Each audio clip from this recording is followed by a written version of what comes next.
তোমাকে যদি মুক্ত করে দিই, বোতল থেকে বের করে দিই এবং তান্ত্রিক থেকে মুক্ত করে দিই, তুমি তো সত্য ধর্ম ইসলাম গ্রহণ করতে রাজি আছো?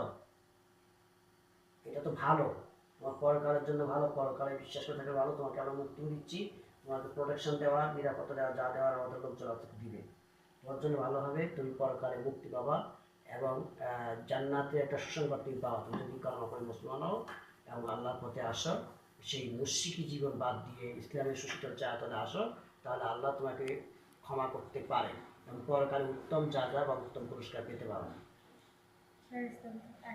ইসলাম গ্রহণ করছে হযরত আব্দুল্লাহ, হযরত ওমর ফারুক, হযরত আব্দুল আহাদ, তাকে ইসলাম গ্রহণ করাইয়া আপনাদের সাথে রাখেন, আপনাদের বাহিনীতে যুক্ত করেন।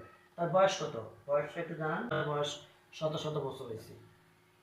আপনি তো এখন মুসলিম আছেন, আপনি এখন সত্য কথা বলেন, আপনার আসলে বয়স কত?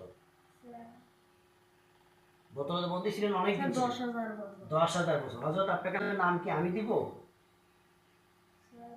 আপনার নাম আমি দিই। আপনাকে এমন একটা কাজের জন্য তৈরি করি, আপনার নাম আমি দিই সুন্দর একটা সালাউদ্দিন। সালাউদ্দিন, ঠিক আছে? আপনাকে আমি তাদের সাথে রেখে দেন, তার নাম দিলাম সালাউদ্দিন।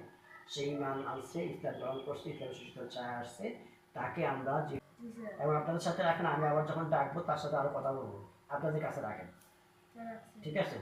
সম্মানিত, যেহেতু আপনি নতুন ইসলাম গ্রহণ করছেন, আপনার অতীত জীবনের সর্বগুণা মাফ হয়ে গেছে। আপনি নাম হচ্ছে সালাউদ্দিন। আল্লাহ আপনাকে ইসলামের জন্য, দ্বীনের জন্য কবুল করুন। সালাউদ্দিন আইয়ুবীর যে শক্তি, সামর্থ্য, তেজস্বীটা, ইসলামের জন্য জীবন বাজি রেখে সংগ্রাম জিহাদ করেছে, আল্লাহ আপনাকে তার সেই গুণগুলো দান করুন। আমিন। তা আপনি হযরত আব্দুল্লাহ, হযরত ওমর ফারুক, হযরত আব্দুল আহাদ